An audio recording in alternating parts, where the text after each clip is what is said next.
찬송가 546장입니다.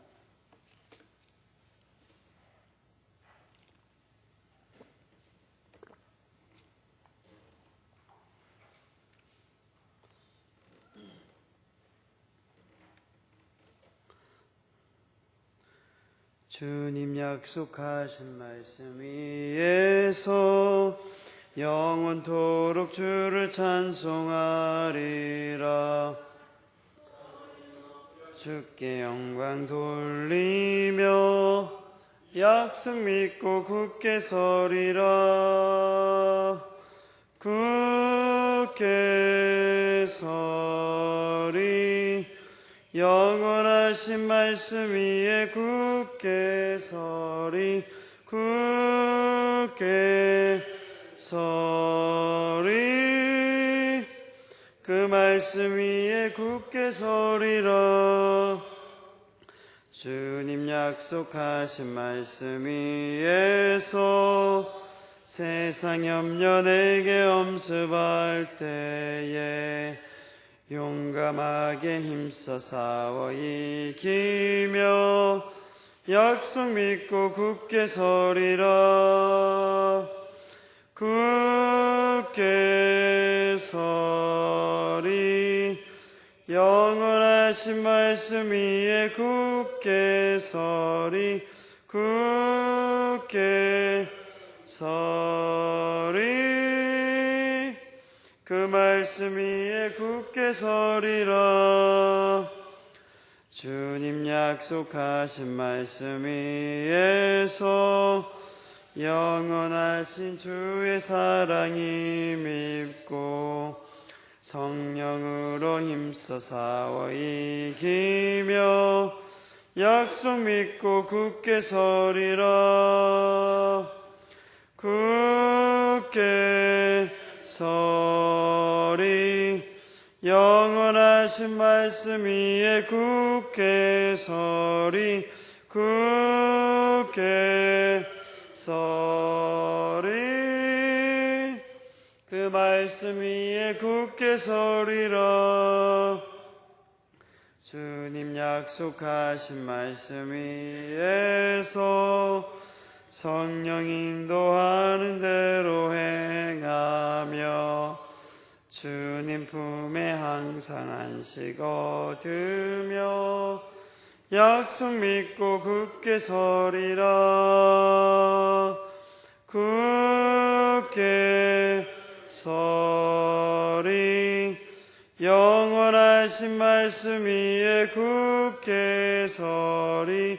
굳게 서리 그 말씀 위에 굳게 서리라. 오늘 말씀은 출애굽기 1장 1절에서 14절입니다. 오늘부터 출애굽기 말씀을 보겠습니다. 출애굽기 1장 1절에서 14절입니다.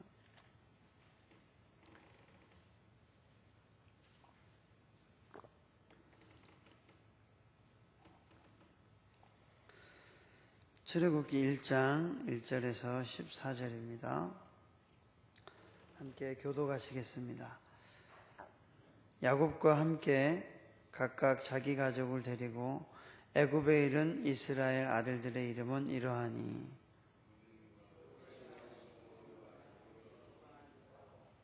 이사갈과 스불론과 베냐민과 야곱의 허리에서 나온 사람이 모두 70이요 요셉은 애굽에 있었더라.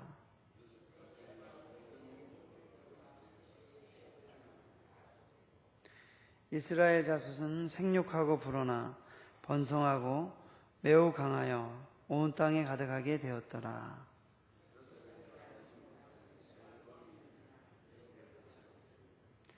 그가 그 백성에게 이르되 이 백성 이스라엘 자손이 우리보다 많고 강하도다.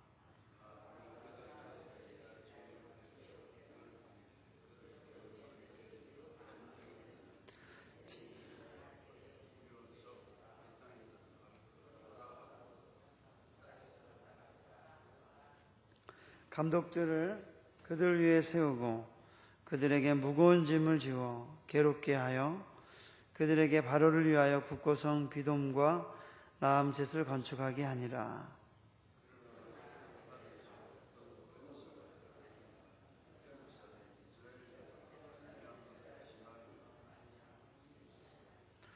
이스라엘 자손에게 이를 엄하게 시켜 어려운 노동으로 그들의 생활을 괴롭게 하니 곧 흙 이기기와 벽돌 굽기와 농사의 여러 가지 일이라. 그 시키는 일이 모두 엄하였더라. 아멘.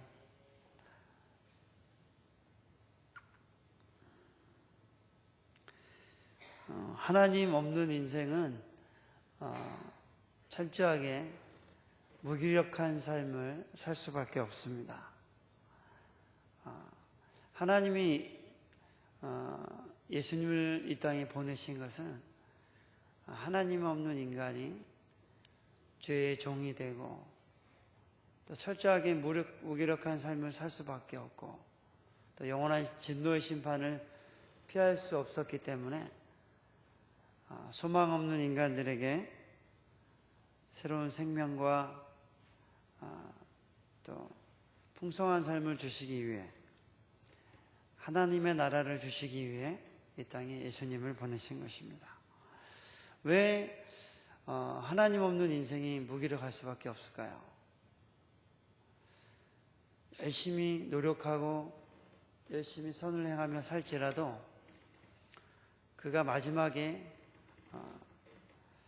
부딪히게 되는 것은 자기 의로 하나님 앞에 설 수 없다는 것이죠. 인생이 아무리 노력해도 하나님 앞에 섰을 때 그가 영원한 하나님의 진노의 심판을 피할 수 없습니다. 인간이 아무리 노력해도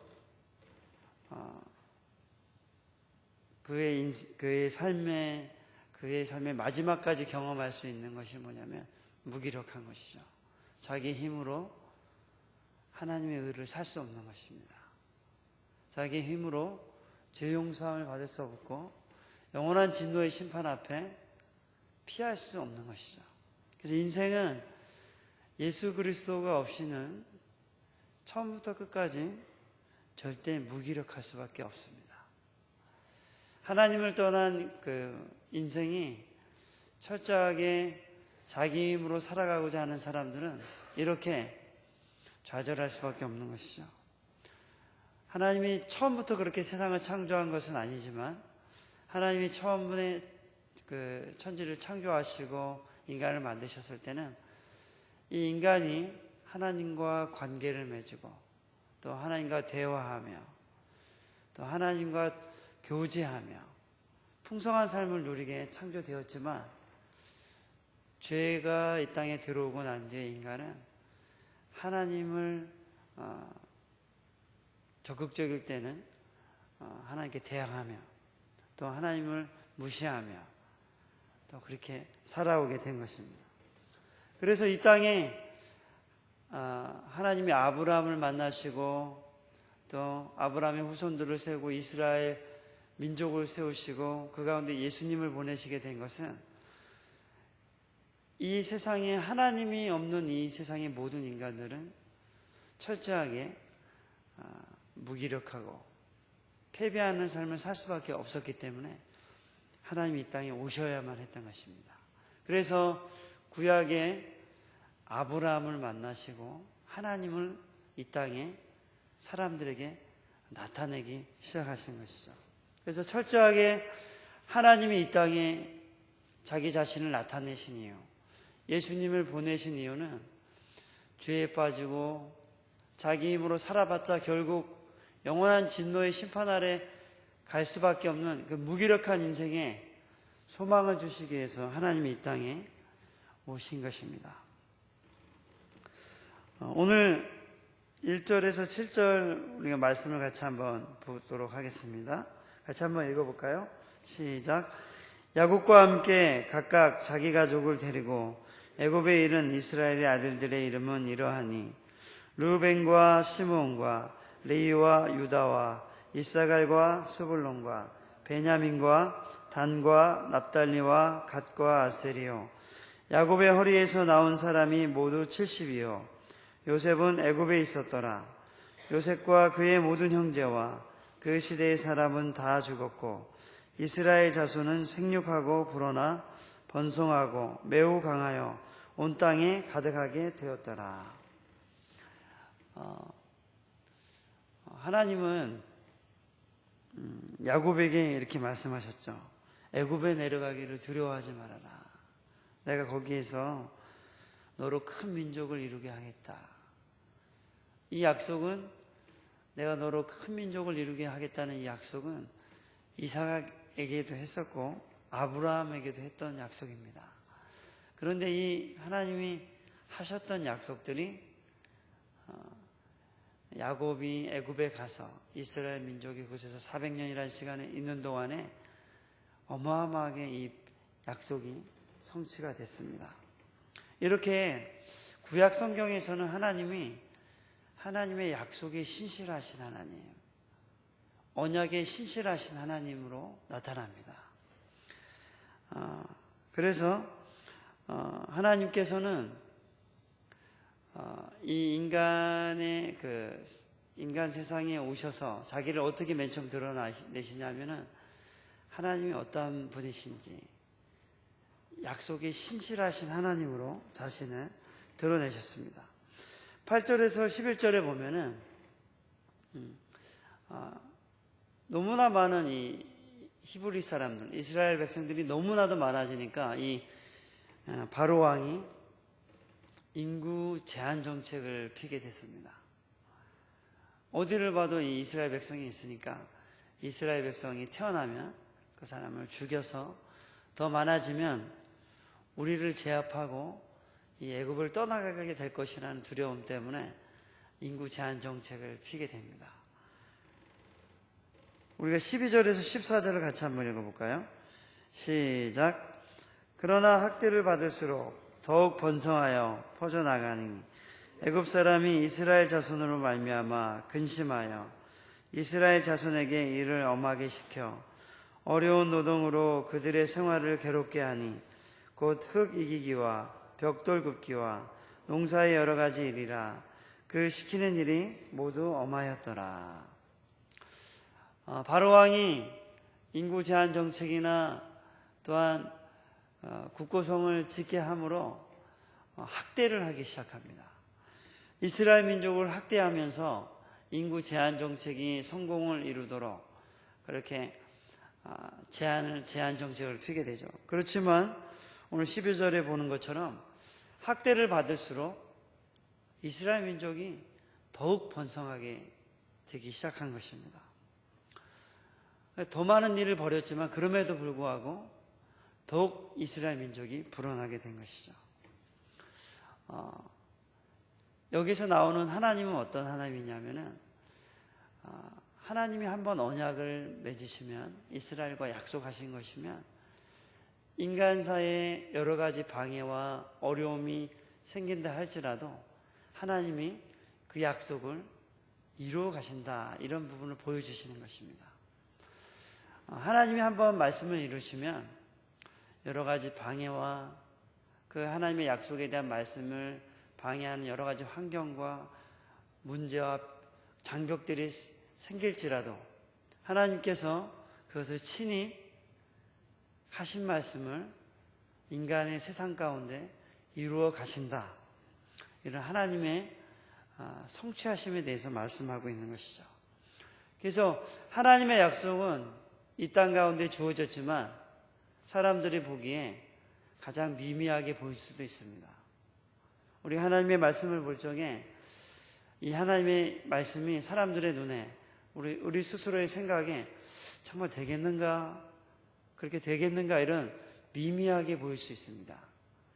그렇지만 하나님은 시간을 만드시고 또 온 세상을 창조하시고 하나님이 하신 말씀을 이루어 가심으로 하나님이 어떠한 분이신지, 또 약속에 얼마나 신실하신지, 또 하나님이 하신 말씀을 반드시 이루신다는 그 하나님의 그 성취하심을 사람들에게 보여주고 있는 것이죠.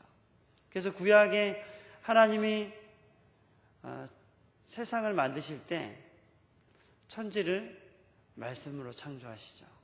하나님이 이 세상을 말씀으로 창조하십니다. 그래서 하나님의 말씀에는 창조의 능력이 있고 하나님이 말씀하시면 그것이 이루어지는 능력이 있습니다. 그래서 구약 성경에서 하나님은 아브라함에게 언약을 맺으신 다음에 말씀으로 약속을 하신 다음에 그 약속이 반드시 이루어지게 하심으로 하나님이 어떠한 분이신지를 인간에게 보여주시는 것이죠. 그러면서 하나님이 이 땅에 오셔서 인간들에게 하나님이 누구신지를 보여주시고 신약 성경에 들어와서는 바로 하나님의 나라, 바로 죄의 종이 된 사람들, 하나님의 눈에 보일 때는 어떨까요? 여러분들이 사람들을 봐도 얼굴에 근심 있는 사람을 알 수 있지 않습니까? 얼굴에 근심이 보이는 사람이 있고 얼굴에 희락이 보이는 사람이 있고 혹은 분노와 시기로 가득 차 있는 사람이 보이기도 하지 않습니까? 그리고 이렇게 오랫동안 사람을 관찰하다 보면 항상 자기 중심적으로 살아가는 사람이 있고 어떤 사람은 하나님의 말씀을 따라 이타적으로 선을 행하는 사람도 보이지 않습니까? 당장에 안 보일지라도 예수님이 이 땅에 오셨을 때 사람들의 모습은 어땠을까요? 자기 욕심에 빠져서 자기 힘으로 살아가려 하고 죄의 종이 돼가지고 자기 마음대로 살아가려고 하지만 결국 희망을 잃어버린 그런 인간의 모습들, 죄에 빠진 사람들, 불행에 빠진 사람들, 힘은 있는데 힘을 어떻게 사용할지 몰라서 가난한 자를 억누르는 사람들, 병든 사람들, 또 소외된 사람들, 서로 시기하고 질투하는 사람들, 이런 사람들이 이 세상에 가득했다는 것이죠. 주님이 보시기에 그 사람들은 죄의 종이 되어 있었고 자유와 해방을 누리지 못하고 있었습니다.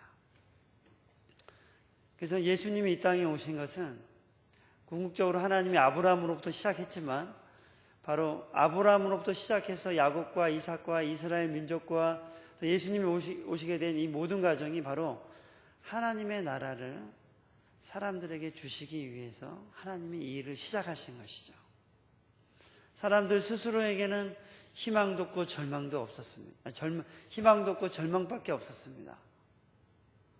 예수님이 오셔야지만 그 사람의 인생에 새로운 소망, 새로운 생명, 죄사함, 자유와 해방이 그들에게 주어질 수 있었습니다. 그래서 예수님을 이 땅에 보내신 것입니다. 예수님이 이 땅에 오셔서 하신 것이 어떤 것이죠? 가난하고 약한 자들의 친구가 되어주셨죠.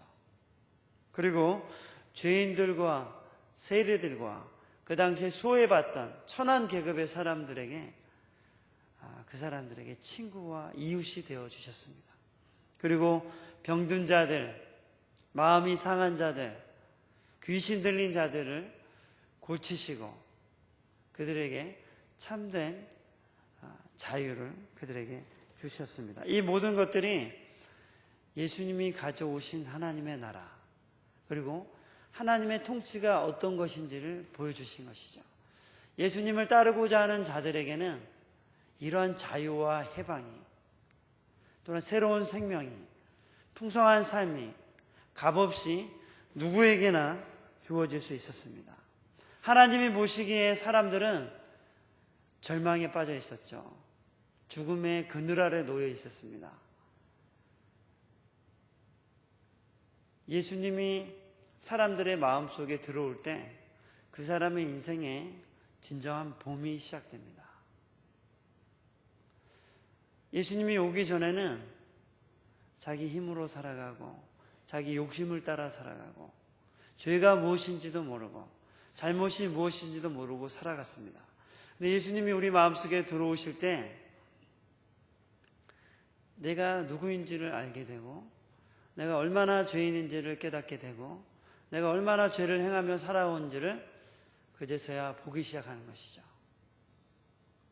그러면서 변화가 시작되는 것입니다. 그리고 죄를 끊기 시작하고 의를 위하여, 선을 위하여, 주님을 위하여 살아가는 새로운 소망을 가진 인간으로 살아가게 되는 것이죠. 그래서 예수님을 진정으로 모셔야지만, 하나님의 통치를 받아야지만 진정한 우리 인생의 봄이 시작되는 것입니다. 사랑하는 여러분, 예수님이 오신 것은 우리의 인생에 진정한 하나님의 통치를 주시기 위해서입니다. 물론 이 세상은 아직 하나님의 통치와 나라가 완전히 임하지 않았습니다. 그렇기 때문에 이 세상에 여전히 슬픔과 좌절과 죄가 아직도 있는 것이죠. 여전히 우리는 죄와 싸우며 살아가고 있는 것입니다. 그러나 하나님의 통치, 성령의 충만함을 받는 자들에게 하나님의 통치가 이루어지고 있는 것입니다. 완전한 하나님의 나라는 예수님이 재림하실 때 우리 가운데 이루어질 것입니다. 그러므로 우리는 이 땅 가운데 살아가는 동안에 하나님의 통치와 다스림을 사모해야 합니다. 그리스도인이 되었다고 해가지고 하나님의 나라가 절로 임하는 것이 아닙니다. 그리스도인이 되었다고 해서 모든 것이 해결되는 것이 아닙니다. 그리스도인이 되었음에도 불구하고 여전히 자기 마음대로 살아가는 사람들이 많기 때문에 그렇습니다. 그리스도인이 되었음에도 불구하고 하나님의 말씀과 무관하게 자기 생각대로 살아가는 사람들이 많기 때문에 그렇습니다. 그리스도인이 되었음에도 불구하고 주일에 나와서는 말씀을 보지만 돌아가서는 주위 사람들의 세상의 가치관과 세상 사람이 살아가는 방식으로 선택하며 살아가는 사람들이 너무나도 많기 때문에 하나님의 통치가 모든 그리스도인들에게 이루어지지 않은 것이죠. 그러므로 사랑하는 여러분, 하나님은 우리에게 진정한 인생의 변화와 봄을 주시기 원하십니다. 예수님을 통해서 진정한 자유와 해방을 누리기 원하십니다. 예수님을 통해서 이젠 죄의 종이 아니라 의의 열매를 맺는 하나님의 통치를 받는 그런 삶을 살아가기를 원하십니다. 어제 이제 강사 목사님이랑 이제 같이 목양실에서 같이 얘기를 하는데 참 재미있는 얘기를 했습니다. 어떤 얘기를 했냐면 우리가 이렇게 여러 명을 태어나게 해서 한 5-6명씩 그 자녀를 낳아서 그 다음 세대가 되면 어떻게 될까 그런 얘기를 했습니다. 그 다음 세대가 되면 이제 할아버지가 됐을 그런 시대죠. 그런 시대가 되면은 그 사람의 가족이 최소한 60명에서 80명이 될 것이다. 그런 얘기를 했습니다. 그러면서 이렇게 하나님의 나라가 확장되어 왔었다. 오늘 그 얘기가 아니겠습니까? 이스라엘 민족이 자손이 막 엄청나게 늘어나는 것이 하나님이 그게 복을 주심으로 하나님의 통치와 다스림이 그 사람과 그 민족을 향해서 막 불어나는 그런 이야기를 했었습니다. 우리는 어떤 하나님이 다스리는 가정이 될 것인가? 어떤 교회가 될 것인가? 하나님이 통치하시는 가정, 또한 가문, 그리고 하나님의 그런 교회, 어떤 가정과 어떤 교회가 될 것인가? 그것을 우리가 고민해야 됩니다. 그냥 교회에 출석하는 것은 사실 속고 있을 확률이 굉장히 높습니다. 우리가 교회에 다니면서 하나님의 통치가 우리 가정에, 우리 교회에 이루어지는 것을 중요하게 생각하지 않는다면 우리는 의무적으로 혹은 도덕적으로 혹은 사람들에게 보이기 위해서 신앙생활을 할 확률이 굉장히 높습니다. 왜 그럴까요?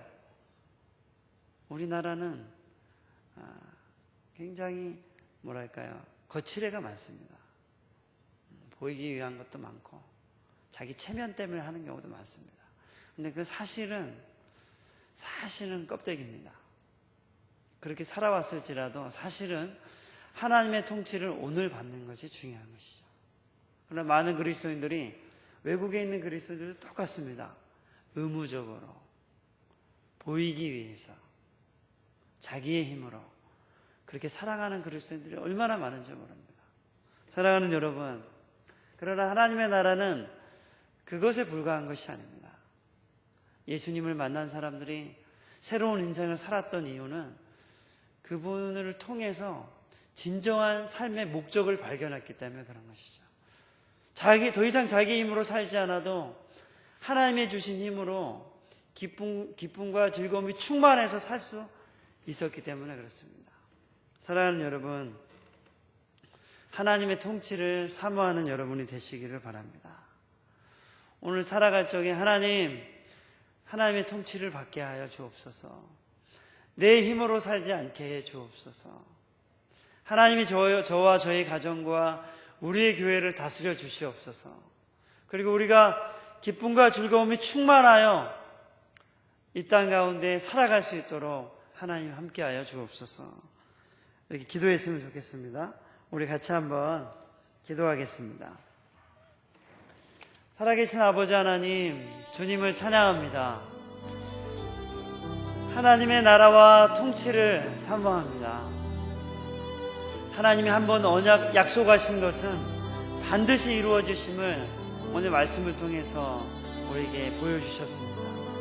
이 땅 가운데 살아갈 적에 하나님의 약속을 신실히 이루시는 그 하나님을 붙들고 이 땅에 살아가는 동안에 여러 가지 방해와 어려움이 있다 할지라도 하나님의 약속을 붙들고 살아갈 적에 하나님이 그 약속을 우리 가운데 이루어 가시는 분이심을 경험하는 저희들이 되게 하여 주옵소서.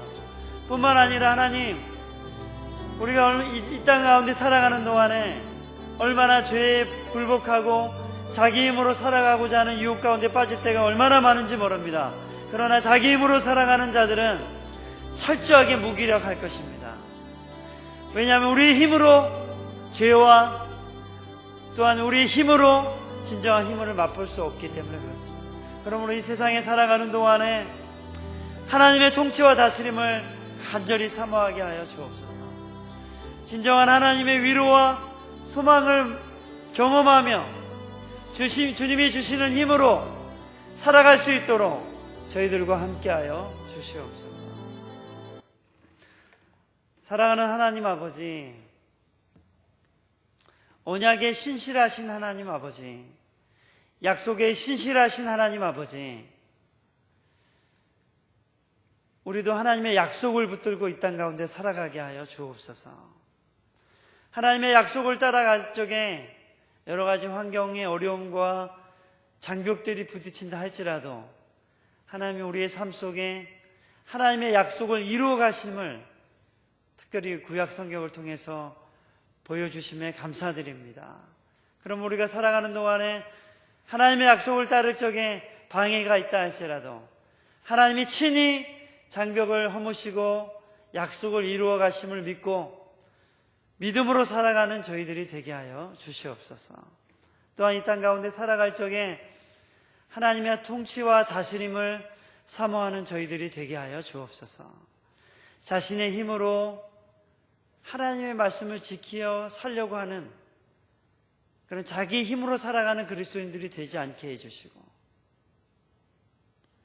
오늘도 하나님 나를 다스려 주시옵소서. 하나님의 능력으로 살 수 있게 하여 주옵소서. 하나님의 능력으로 사랑하고 용서하며 선을 행하며 날마다 새로운 마음과 즐거움과 기쁨을 누리며 살 수 있도록 오늘도 성령 하나님 나의 마음을 새롭게 하여 주옵소서라고 기도하며 하나님을 의지하며 살아가는 저희들이 되게 하여 주옵소서. 오늘 이 새벽에 하나님께 나와 기도하는 모든 성도들을 기억하시고 하나님의 뜻을 깨닫게 하여 주시고 새 힘으로 충만하게 하여 주옵소서. 예수님의 이름으로 기도합니다. 아멘.